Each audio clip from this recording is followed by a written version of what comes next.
네, 오늘 함께 살펴볼 말씀은 에베소서 1장 4절과 11절 말씀입니다. 에베소서 1장 4절과 11절 말씀을 함께 보도록 하겠습니다. 먼저 4절 말씀 저와 여러분들이 함께 읽고 그 다음에 11절 말씀 또 함께 읽도록 하겠습니다. 먼저 4절 말씀 함께 읽겠습니다. 시작.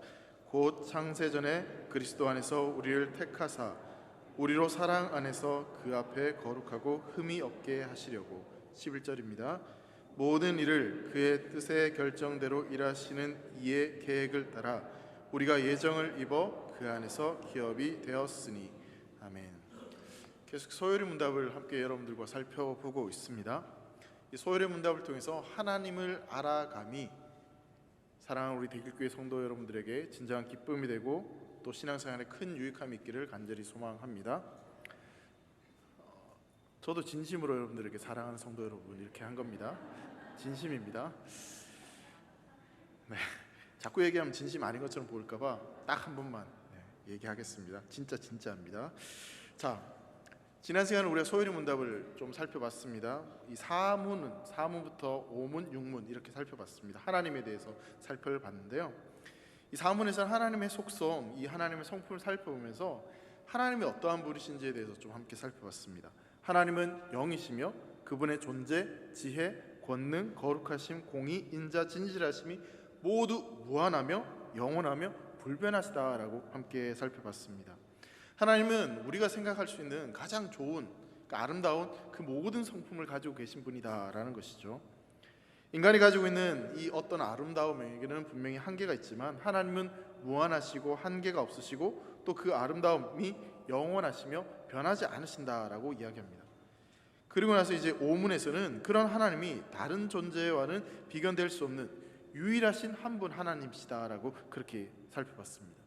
그리고 6문에서는 그 하나님은 삼위이시며 동시에 한 분이시다라는 것을 살펴봤습니다. 완전한 사랑으로 하나로 연합된 분이시며 또 그 한 분의 의미가 단순히 숫자적인 의미를 가지는 것이 아니라 관계적인 의미로서 이 삼위 하나님이 우리가 그토록 기대하던 완전한 행복의 그런 사랑을 하시면서 기꺼이 우리 또한 그런 관계로 그런 행복의 삶으로 우리를 초대하고 계신다라는 것을 함께 살펴봤습니다. 이 하나님에 관한 세 가지 그 문답을 통해서 하나님은 진짜 내가 기뻐할 만한 분이시라는 것을 우리가 발견할 수 있었고 또 그것을 통해서 우리가 하나님만이 진정 우리의 기쁨이 되신다는 사실을 우리가 함께 깨달을 수 있는 시간이 되었으면 좋겠습니다. 기쁨이 다른 곳에 있는 것이 아니라 바로 하나님께 있고 하나님 안에 진정한 안식이 있다는 것을 이 하나님의 성품을 알아감을 통해서 발견하는 시간이 되었으면 좋겠습니다. 오늘 살펴볼 이 소요리 문답도 이 하나님이 어떠한 분이신가에 대해서 살펴보는 내용입니다. 그런데 이 오늘부터 살펴볼 내용은 조금 다른 방식으로 이 하나님에 대해서 좀 살펴보려고 합니다. 여러분 가끔 신문을 보거나 아니면 인터넷, 텔레비전 뉴스를 보면서 가끔 이런 생각이 들 때가 있습니다. 저는 그런 생각이 가끔 들 때가 있어요. 세상이 이렇게 엉망진창인데 저렇게 악한 사람들이 활개치고 다니는데 그렇다면 도대체 하나님은 어디에서 무엇을 지금 하고 계시는 것일까? 하나님은 왜 지금도 저 북한 땅에 수없이 어려움을 당하고 있는 저들을 저렇게 그냥 독재 아래 그대로 내버려 두시는 것일까? 코로나는 도대체 언제 끝나는 것인가? 확진자는 왜 이렇게 많이 늘어나고 있는가? 그러면서 하나님 도대체 무엇을 하고 계시는가라는 생각이 들 때가 있어요. 그러다가 이제 그 자기 연민에 빠지게 되면 어떤 생각을 가냐면 왜 하나님은 나를 이렇게 살게 하시지? 왜 하나님은 나를 이렇게 태어나게 하셨지라는 생각이 드는 것이죠. 그래서 때로는 하나님이 너무 이해가 안 되고 답답하고 낙심이 찾아올 때가 있습니다. 이런 문제 하나도 제대로 해결하지 못하는 그 하나님이 정말 내가 믿어도 되는 분인가라는 생각을 가지게 되는 때가 있다는 거죠. 물론 이제 속으로만 잠깐 드는 생각이고 겉으로 그런 생각들을 표현하지는 않지만 인생을 살아가면서 삶을 살아가면서 그렇게 좀 답답한 일들을 경험할 때가 분명히 있다는 사실입니다. 여러분 앞서서 우리는 하나님에 대해서 배웠습니다. 배우셨죠? 대답하기 겁나시죠? 물어볼까 봐. 네라고 하신 분 제가 봤어요. 자, 그분께 질문하겠습니다. 자, 그럼 하나님이 어떤 분이십니까? 네, 맞아요. 여러분들이 생각하고 있는 게 다 맞아요. 자, 그런데 어떤 대상에 대해서 우리가 좀 알려고 하면 멀리서 그 대상을 아는 것보다는 좀 더 가까이 가면 그분에 대해서 훨씬 더 잘 알 수 있습니다. 예를 한번 들어볼까요? 여기 뭐가 보이시죠? 반짝반짝 뭐가 보이시죠? 예. 가까이 계신 분들은 이게 뭔지 보이실 거예요. 멀리 계신 분들은 저 도대체 못 알고 있나라는 생각이 드실 수 있는데, 제 이름은 목사 설동민입니다. 여러분들 가운데 저를 잘 아시는 분도 계시고 또 혹시 모르시는 분이 계실까 봐 굳이 제 이름을 밝혔습니다. 결혼했습니다. 아이가 2명 있습니다. 이런 예를 한번 들어보죠. 저라는 사람을 알고 싶어요. 좀 자세히 알고 싶어요. 그러면 저라는 사람을 알기 위해서 가장 좋은 방법은 뭐가 있을까요? 가장 편한 방법은 대화를 이제 서로 주고받는 것이겠죠. 서로 질문을 주고받습니다. 고향은 어디며 어떻게 살아왔는지 뭐 그런 이야기들을 주고받을 수 있습니다. 그런데 그런 이야기를 주고받는 과정 가운데 제가 거짓말을 할 수도 있어. 뭔가 저를 포장하고 싶어서 좀 더 이 겉모습을 멋지게 더 포장하고 싶은 마음에서 거짓말을 해서 그런 이야기들을 나눌 수 있습니다. 그래서 어떤 사람에 대해서 가장 좀 잘 알 수 있는 방법 중에 하나는 그 사람을 어느 기간 동안 따라다니면서 그 사람의 행동을 지켜보고 그 사람이 하는 말을 보고 그 사람이 어떻게 사는지를 살펴보는 것.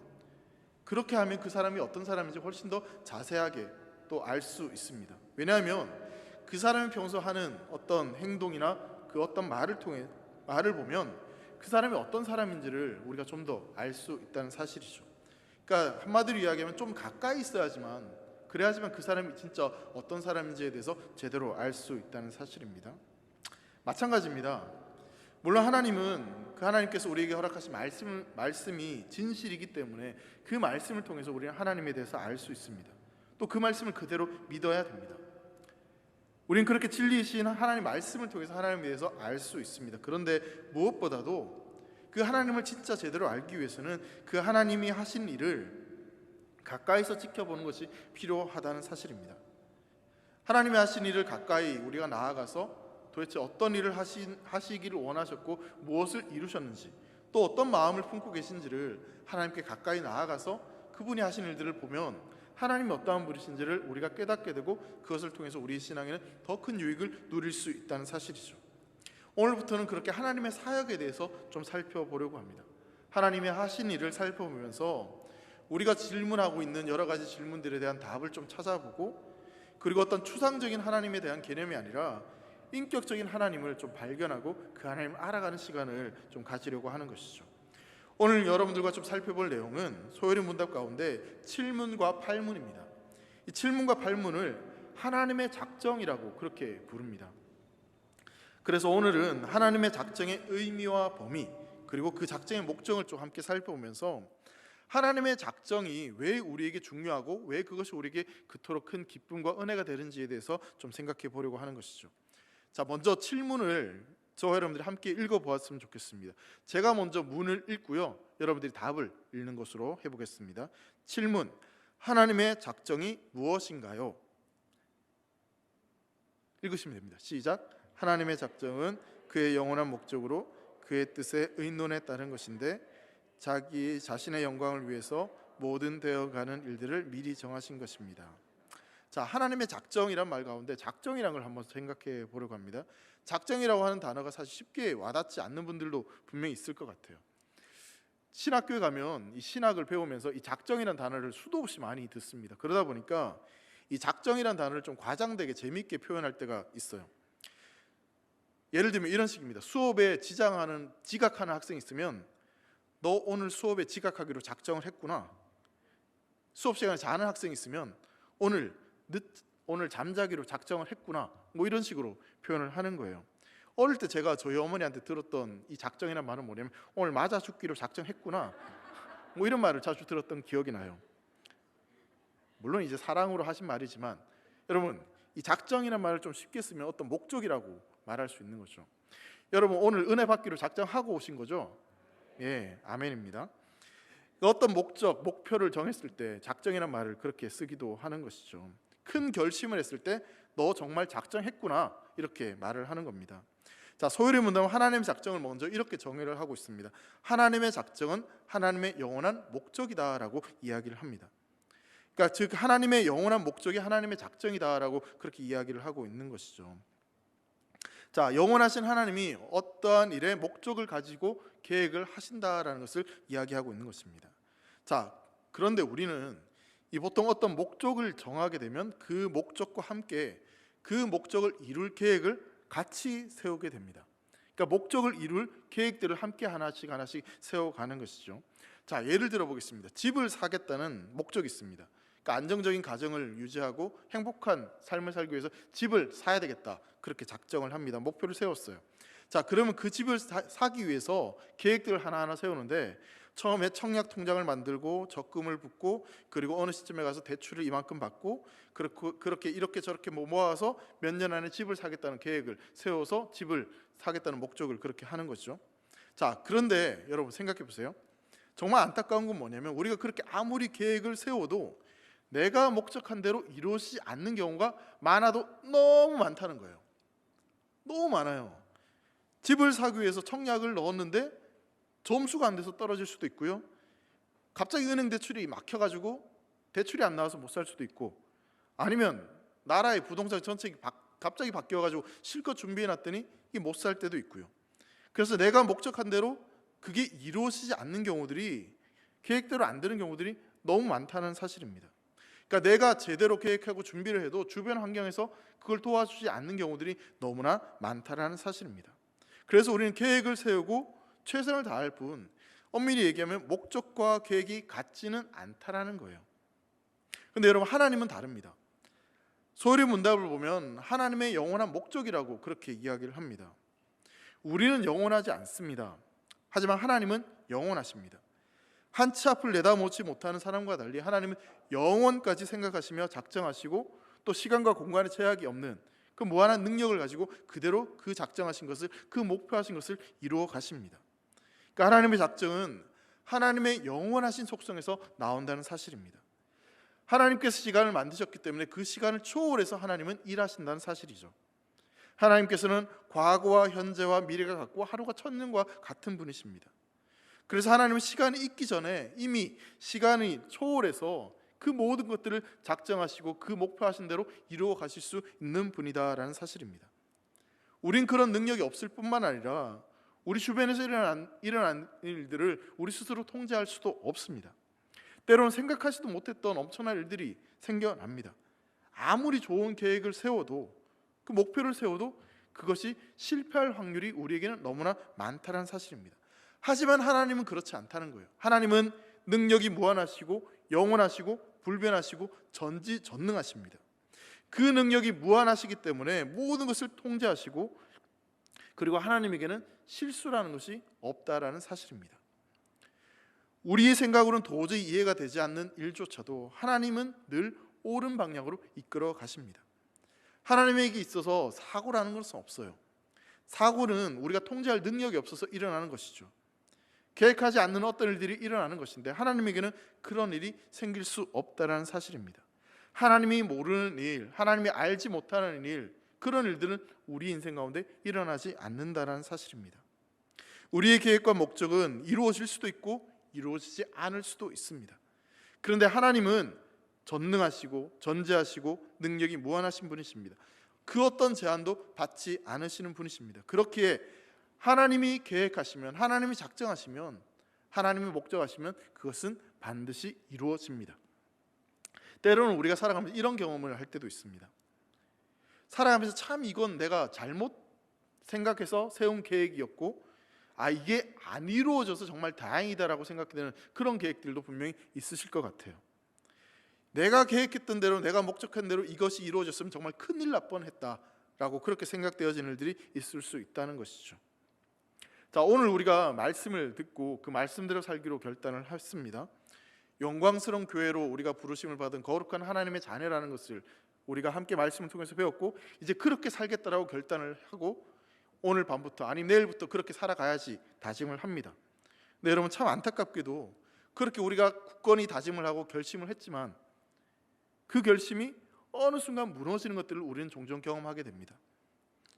그렇게 우리가 계획하고 우리가 생각했던 것들을 온전히 지키지 못하는 그럴 때가 너무나 많다라는 사실이죠. 하지만 거듭해서 말씀드리지만 하나님은 그렇지 않다라는 것입니다.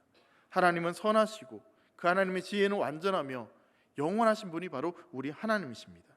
그 하나님께서 작정하시고 그 하나님이 목적을 가지고 행하신다면 그 모든 것은 반드시 이루어진다는 사실입니다. 여러분 생각해 보면 그 하나님의 계획이 영원 불변하다는 것이 얼마나 다행스러운 것인지 모르겠습니다. 왜냐하면 수시로 변하는 불완전한 인간들이 세상 역사를 이루어 간다면, 그들이 계획한 대로 나라를, 이 민족을 이끌어 간다면 얼마나 불안하겠습니까? 하지만 성경은 이 세상의 모든 역사, 저와 여러분들의 인생의 모든 것들을 불변하시는 하나님이 계획하시고 하나님이 작정하신 대로 우리 인생을 이끌어 가신다라고 분명히 말씀하고 있습니다. 소요리 문답 4문에서 우리는 하나님은 영원하시며 그의 존재와 지혜와 능력과 공의와 선함과 거룩하심, 그 진실하심이 무한하고 영원하고 불변하던 사실을 분명히 배웠습니다. 그 하나님께서 우리 인생을 계획하시고 작정하시고 그 목적하신 대로 우리의 삶을 이끌어 가신다는 사실입니다. 자, 계속해서 이제 7문을 보면 뒷부분에는 이런 내용이 나옵니다. 모든 일들을 미리 정하신다라고 말씀합니다. 작정의 범위에 대해서 이야기를 하고 있는데 모든 것을 포함한다라고 이야기하고 있는 것이죠.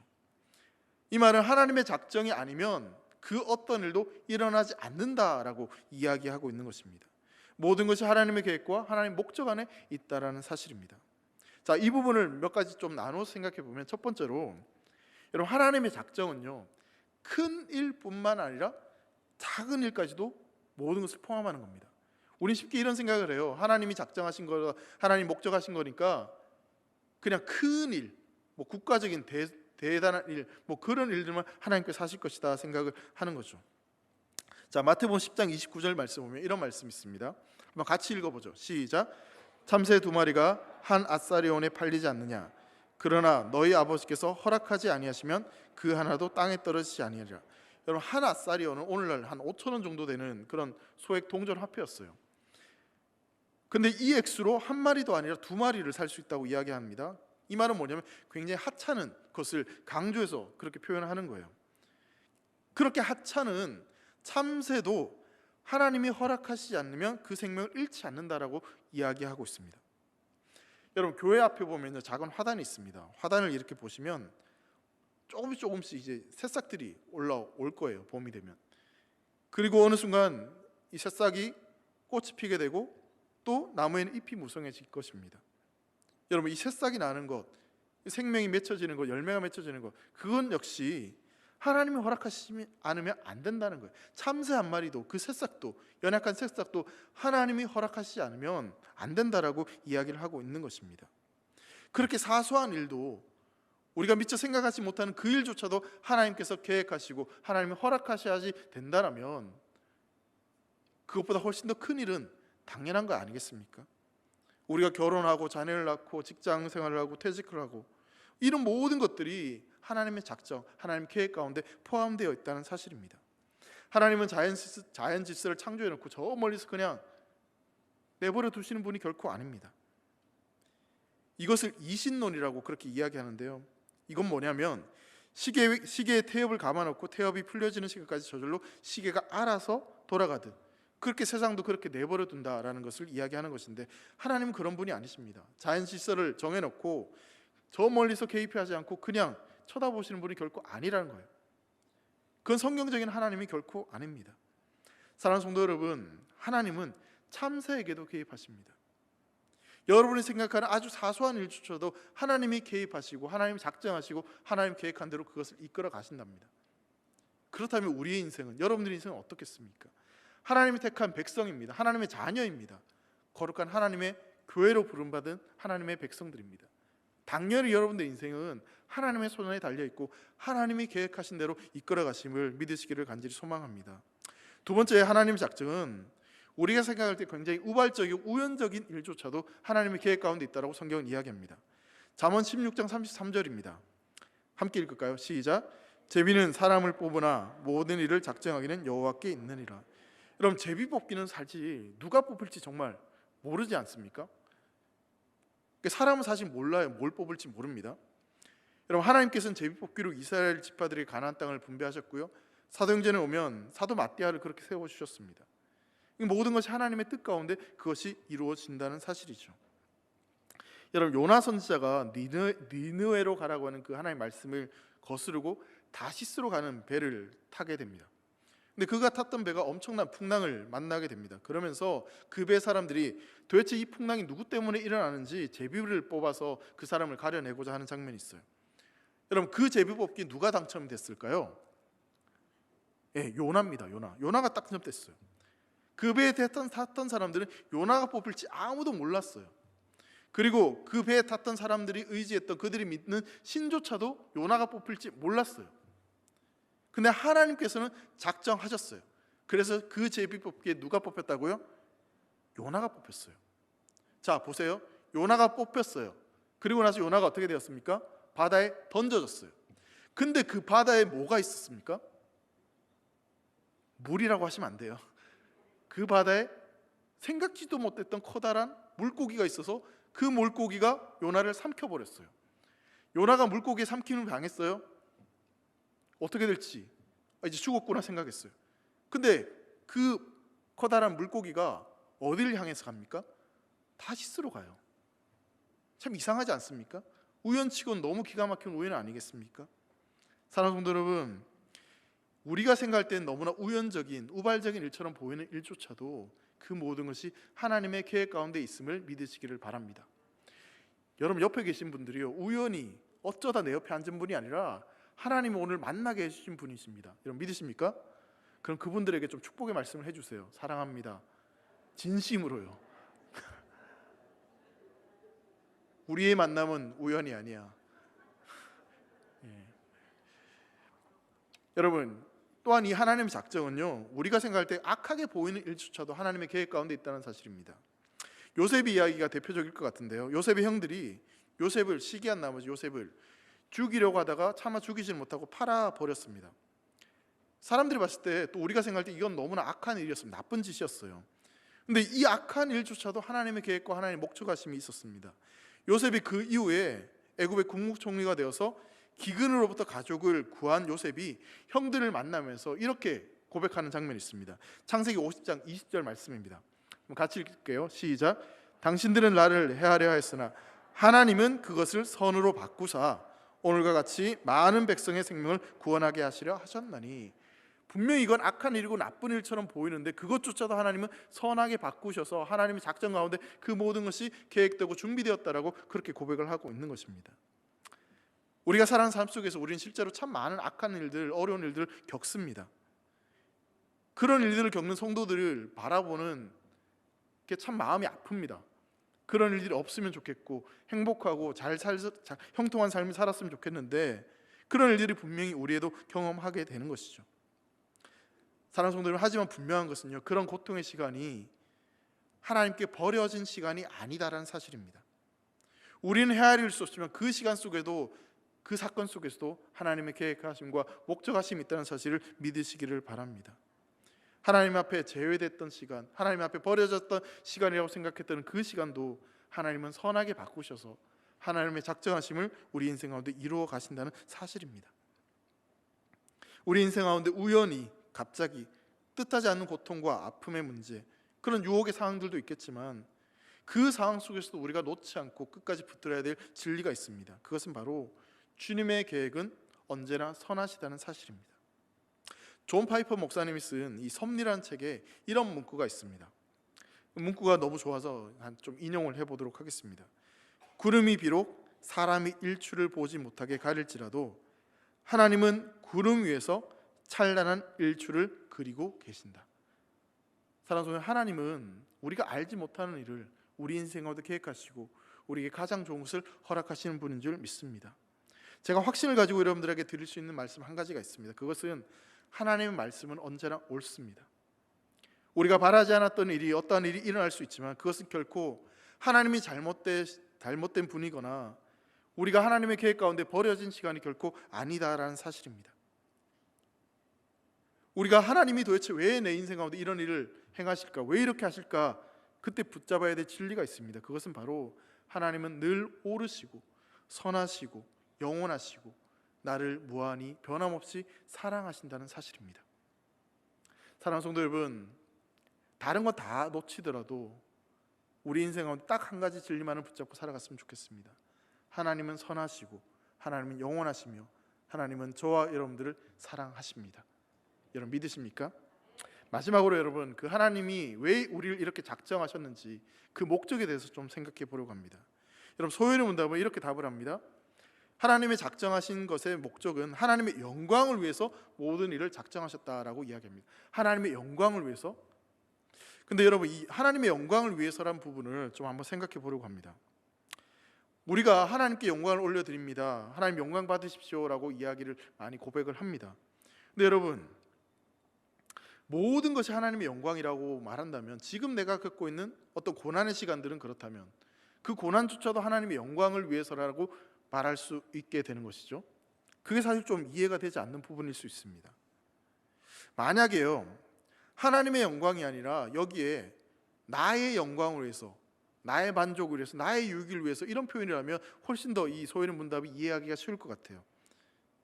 훨씬 더 은혜가 되겠죠. 근데 소요리 문답이 뭐냐면 하나님의 영광을 위해서 그렇게 작정하셨다라고 그렇게 이야기하고 있습니다. 참 하나님 이기적인 거 아닙니까? 하나님의 작정을 위해서 하나님의 계획을 세우셨다는 거예요. 하나님의 영광을 위해서. 여러분, 시편 23편 3절 말씀이 있어요. 내 영혼을 소생시키시고 자기 이름을 위하여 의의 길로 인도하신도다라고 말씀합니다. 참 은혜로운 말씀입니다. 근데요, 자세히 보세요. 내 영혼을 소생시키시고 의의 길로 인도하시는 목적이 어디에 있습니까? 자기 이름을 위하여 영혼을 소생시키시고 의의 길로 인도하신다라고 성경이 이야기하고 있습니다. 하나님이 자기 이름을 위하여 우리의 삶을 계획하신다고 말씀합니다. 하나님이 자기 영광을 위해서 우리를 이끌어 가신다라고 말씀하고 있습니다. 자, 여기서 우리는 의문점이 드는 거죠. 좀 당황스러운 것이죠. 나의 영광과 나의 만족이 아니라 하나님의 영광을 위해서 계획하고 작정하고 나를 이끌어 가신다라는 부분이 사실 인간적인 우리의 생각으로는 도저히 이해가 되지 않는 부분들이 있습니다. 자, 그런데 여러분, 하나님께서 자기 영광을 위해 일하신다는 것과 우리가 사람이 자기 영광을 위해 일한다는 것은 근본적인 차이가 있습니다. 여러분, 사람이 자기 영광을 얻기 위해서 어떻게 해야 되냐면, 사람은요, 다른 사람들로부터 무엇인가를 빼앗아야지만, 가져와야지만 영광을 얻을 수 있습니다.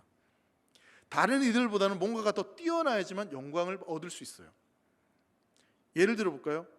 다른 사람보다 좀 더 얼굴이 잘생겨야지만 잘생겼다고 이야기합니다. 다른 사람보다 돈이 많아야지만 부자라고 이야기해요. 그렇지 않습니까? 다른 사람들로부터 더 높임을 받으려면 돈이든 권력이든 힘이든 명예든 이런 것들이 더 있어야지만, 그래야지만 높임을 받게 되는 것이죠. 그러니까 사람이 스스로 높아지려고 할 때는 다른 사람들의 마음들을 헛된 것에, 그릇된 것에 마음을 빼앗기도록 해야지만 그 사람이 영광을 받을 수 있는 거예요. 다른 것에 시선을 돌리게 해야지만 그 사람이 영광을 받을 수 있는 거예요. 왜냐하면 인간은 죄인이기 때문에 스스로 영광을 받을 수 있는 존재가 아니기 때문에 그렇습니다. 근데 하나님은 다르시다는 거죠. 하나님은 스스로 높임 받으시기에 합당하십니다. 하나님은 궁극적인 만족이십니다. 가장 고귀하고 가장 존귀한 분이십니다. 하나님은 스스로 높임으로써 우리를 궁극적 만족을 주는 것에서 멀어지게 하는 분이 아니라 오히려 그 참된 영광을 우리에게 주시고 보여주시고 깨닫게 하시고 경험하게 하셔서 진짜 영광이 무엇인지를 알게 해주시는 분입니다.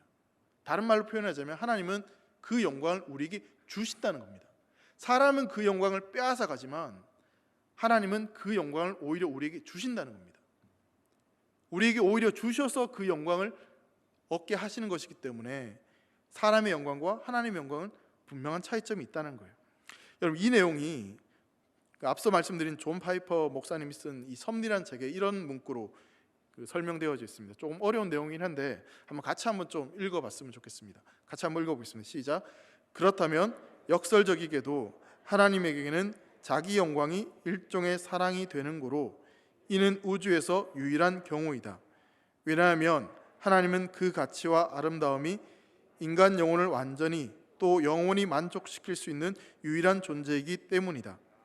하나님께서 그의 찬송을 그의 섭리의 목표로 삼으실 때는 우리의 완전하고 영구적인 즐거움을 추구하고 계시는 셈이다. 그것이 바로 사랑이다. 하나님은 자기 영광이 사랑이 되는 유일한 존재이십니다. 왜냐하면 하나님은 우리에게 자신의 영광을 주시는 분이기 때문에 그렇습니다. 그리고 그분 자체가 가장 큰 만족이고 가장 큰 영광이 되는 유일한 존재이기 때문에 그렇습니다. 그분의 영광을 추구한다는 것은 그분의 영광을 맛보는 것이고 그 영광을 우리에게 주시겠다는 의미입니다. 하나님은 자기 영광을 위해서 지금도 일하고 계시고 그 영광을 우리에게 주기를 원하신다는 사실입니다. 하나님은 무엇보다도 그 영광스러운 그분 자체를 우리에게 내어주기를 원하신다는 사실입니다. 그렇기에 하나님의 영광을 위해 살아가는 것이 우리에게 가장 큰 복이고 가장 큰 은혜가 된다는 사실입니다. 하나님은 그 어떤 것과도 비교할 수 없는 그 영광 자체이신 하나님을 우리에게 주시겠다라고 지금 말씀하고 있는 것이기 때문에 그렇습니다. 여러분, 소요리 문답 1문을 혹시 기억하시는지 모르겠습니다. 소요리 문답 1문은 뭐냐면 사람이 제일 되는 목적이 무엇이냐라는 것이죠. 사람이 제일 되는 목적은 하나님을 영화롭게 하고 그분을 영원토록 즐거워하는 것이다 라고 이야기합니다. 근데 여러분, 7문에 하나님의 작정, 하나님이 작정하신 그 목적, 그것이 무엇이라고 이야기합니까? 역시 하나님의 영광을 위해서 우리를 작정하고 우리를 계획하셨다라고 이야기하고 있습니다. 그러니까 사람의 제일 되는 목적과 하나님의 작정하심이 똑같다는 거예요. 하나님께서는 그의 영광을 우리에게 주시고 그 영광을 위해서 모든 일들을 계획하시고 정하셨습니다. 그렇기에 우리가 그 하나님의 영광을 위해 살아가는 인생이기에 우리 인생에는 소망이 있는 것입니다. 하나님의 영광을 위해 살아가는 것이 단순히 우리의 목적이 아니라 하나님의 목적이기 때문에 그 목적대로 살아가는 인생이 가장 복된 삶이 된다는 사실입니다. 자, 계속해서 말씀드리지만 우리 인생 가운데 택함받은 하나님의 자녀들의 목적은 하나님의 영광을 위해 살아가는 것입니다. 그게 우리의 목적입니다. 근데 문제는 뭐냐면 그 목적은 알지만 그 목적한 것이 실제로 우리 인생 가운데 어떻게 이루어질지는 우리가 알 수 없다는 사실이죠. 지금 그 작전 가운데 어느 지점에 와 있는지 우리는 사실 알 수가 없습니다. 세부적인 계획은 사실 알 수 없는 것이죠. 목적은 알지만 그 계획하신 것들을 알 수 없어요. 이 부분에 있어서 하나님은 우리에게 믿음을 요구하십니다. 내가 너를 하나님의 영광을 위해서 하나님의 기쁨을 맛보게 할 거야. 그러니 너는 순종해. 도대체 무슨 일들이 내 인생 가운데 일어날지 모르지만 그 믿음대로 순종하기를 원하신다는 것이죠. 자, 여러분, 그 믿음을 우리가 붙잡고 그 믿음의 확신을 갖기 위해서 우리가 반드시 바라보고 붙잡아야 될 것이 있습니다. 그것은 바로 예수 그리스도의 십자가입니다. 빌립보서 2장 6절부터 11절까지 말씀을 한번 같이 보겠습니다. 제가 말씀을 길지만 좀 읽어드릴게요. 그는 근본 하나님의 본체시나 하나님과 동등됨을 취할 것으로 여기지 아니하시고 오히려 자기를 비워 종의 형체를 가지사 사람들과 같이 되셨고 사람의 모양으로 나타나서 자기를 낮추시고 죽기까지 복종하셨으니 곧 십자가에 죽으심이라. 이러므로 하나님이 그를 지극히 높여 모든 이름 위에 뛰어난 이름을 주사 하늘에 있는 자들과 땅에 있는 자들과 땅 아래에 있는 자들로 모든 무릎을 예수의 이름에 꿇게 하시고 모든 입으로 예수 그리스도를 주라 시인하여 하나님 아버지께 영광을 돌리게 하셨느니라. 여러분, 하나님께서 자기 영광을 위해서 또 그것을 이루기 위해서 하나님께서 작정하신 그 완성, 그 성취는 바로 십자가입니다. 예수 그리스도께서 저와 여러분들을 위해 십자가에 죽으심으로 말미암아 그 모든 것이 하나님 작정하심이 이루어졌다는 사실이죠. 따라서 우리가 하나님의 목적을 알고 하나님의 작정하심을 분명히 붙잡고 살아가기 위해서 우리 역시 붙잡아야 될 것은 바로 예수 그리스도의 십자가입니다. 예수 그리스도의 십자가를 바라보면서 하나님께서 나를 위한 어떤 작정을 하고 계시고 어떤 계획을 가지고 계시는지 내 인생을 어떻게 이끌어 가실지에 대해서 우리는 보고 발견할 수 있게 되는 것입니다. 하나님의 작정 가운데 내 인생이 어느 시점에 놓여 있는지는 알 수 없습니다. 그리고 어떤 일들이 내 인생 가운데 일어날지도 모르겠습니다. 때로는 내 인생 가운데 일어나는 일들이 어렵고 힘들고 견디기 힘든 그런 일들도 있을 수 있습니다. 그런데 사랑하는 성도 여러분, 분명한 것은 그런 시간들을 거친다면 우리의 맨 마지막은 하나님의 영광을 맛보는 그 천국, 진정한 기쁨이 있는 그 천국의 삶으로 나아가게 된다는 사실을 믿으시기를 간절히 소망합니다. 여러분, 십자가를 보면, 십자가에 죽으신 예수님을 보면 너무나 악한 일이었고 어떤 측면에서 보면 우연처럼 보일 수도 있습니다. 근데 그 일이 하나님의 작정이었고 그 일을 통해서 우리의 구원을 이루셨습니다. 제자들 입장에서 그 십자가 사건은 너무나 사고처럼 느껴졌을 것입니다. 하지만 그것은 하나님이 영원전부터 계획하시고 작정하신 일이었습니다. 그 일을 통해서 우리의 구원을 이루셨습니다. 우리 인생 가운데도 때로는 사고처럼 보이고 때로는 우연처럼 보이고 때로는 너무나 억울하고 힘들게 느껴지는 그런 일들, 정말 이해되지 않는 그 일들이 우리 가운데도 있을 수 있습니다. 하지만 그 모든 일들이 하나님의 계획과 하나님의 작정과 우리의 구원을 이루어 가시는, 하나님의 영광으로 이끌어 가시는 그런 발걸음이고 그런 계획이라는 사실을 우리가 믿고 살아간다면 우린 그 시간들을 넉넉히 이길 수 있는 믿음을 가지게 될 것입니다. 내가 세운 계획은 실패할 수 있습니다. 하지만 하나님의 계획은 실패하지 않습니다. 여러분 스스로 여러분들의 인생을 포기하지 마십시오. 하나님이 여러분들의 인생을 포기하지 않으셨습니다. 하나님이 여러분들을 여전히 붙잡고 계십니다.